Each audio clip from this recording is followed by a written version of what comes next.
This week saw a major disruption when the front ends of two key DEX, Velodrome on Optimism and Aerodrome on Base, were hijacked right after their merger, draining user wallets and knocking official UIs offline. Their smart contracts stayed safe, but if you used either DEX recently, this episode is for you. We're breaking down what happened, how to respond, and what this means for the Superchain ecosystem moving forward. Then, we'll look at Optimism protocol updates, including Layer 3 support, custom gas tokens, and the launch of Utila, a new institutional stablecoin yield product, tracking what it means for developers, traders, and institutional users. You're watching Superchain Digest by Optimism Show, where we track the infrastructure, incentives, and occasionally the chaos shaping Optimism's multi-chain future. As we cover these two major stories today, remember that contents of this episode are not to be considered as financial advice. We share the news and are not responsible for any losses or degenerate decisions. Let's start with the DNS hijack that hit Velodrome on Optimism and Aerodrome on Base, a major user interface security failure. In plain terms, these two popular decentralized exchanges had their domains taken over by attackers who redirected users to malicious phishing front ends. The smart contracts themselves were not hacked. In fact, the on-chain protocols remain fully intact. But users who signed transaction approvals on the fake websites had their funds drained as attackers manipulated these approvals. So how did this happen? The attackers exploited centralized weaknesses in the domain name registrar infrastructure, with reports pointing to compromises involving box domains and MyBox accounts. This isn't a new vulnerability. A similar registrar hack happened last year. It reveals a persistent off-chain problem. Centralized DNS and registrar systems remain single points of failure and attractive targets for attackers. The immediate impact was significant. Official front ends for both DEX had to go offline or be marked unsafe, causing visible liquidity on their UIs to plummet and interrupting routing that relies on Velodrome's order books. Meanwhile, any users who had recently interacted with the compromised websites and signed approvals without proper scrutiny found funds stolen from their wallets. Why does this matter for the Superchain? Velodrome and Aerodrome are some of the platform's core liquidity and routing hubs. When its front end is compromised, the oracle of visible liquidity disappears and routing reliability suffers. This undermines user trust in the entire DEX infrastructure, even though the underlying smart contracts remain secure and users can still access their funds through direct on-chain interactions.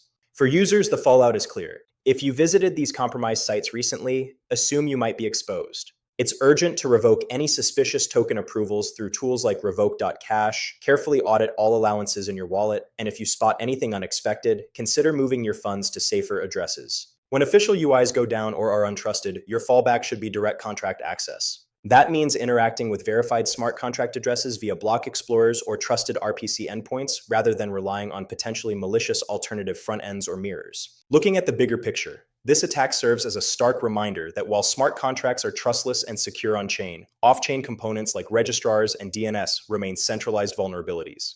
Builders must incorporate registrar security into their core risk frameworks, especially for routing and liquidity hubs that act as major infrastructure points. One quick technical note here.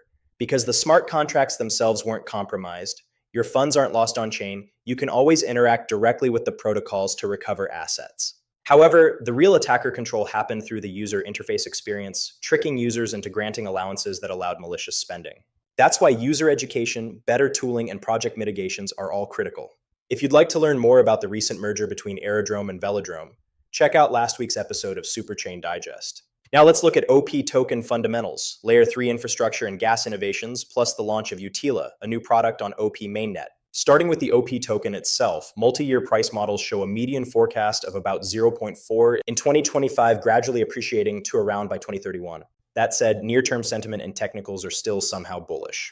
More important than price action alone are the protocol-level innovations Optimism is rolling out. Layer 3 support is coming, allowing much more scalable and flexible dApp architectures. Custom gas tokens are also being introduced, enabling developers and operators to optimize transaction costs in novel ways. Plus, a plasma mode targets lowering onboarding and operational expenses for projects and users. Also notable this week, Utila officially launched on OP mainnet. Utila is an institutional stablecoin yield solution that diversifies DeFi products on Optimism and signals growing interest from institutional actors. This could introduce new liquidity flows and use cases beyond retail DeFi. Why does this matter? Cheaper onboarding and custom gas models reduce friction, encouraging more complex builds and higher frequency trading. Institutional products like Utila broaden the user base and bring deeper liquidity sources to the network. Of course, risks remain. OP's longer-term value depends heavily on tokenomics, supply schedules, governance decisions, and macro pressures, including competition from Base and Arbitrum, plus general market sentiment. In the short term, ecosystem growth will lean more on successful product rollouts and infrastructure improvements than on token price alone. For practical signals, watch adoption metrics related to Layer 3 uptake, usage of custom gas tokens, and Utila's TVL and counterparty data. Also, governance proposals that adjust incentives or tweak supply mechanics are key for signaling developer and institutional momentum. To recap, this week's major story was the domain and registrar centralization failure that allowed phishing front ends to drain user wallets and disrupt major DEX UIs on Velodrome and Aerodrome. The AERO merger and its token metrics remain the big liquidity narrative to watch. Finally, OP protocol innovations plus the Utila launch highlight the ongoing effort to improve developer economics and institutional product diversity on the Superchain. What should you do right now?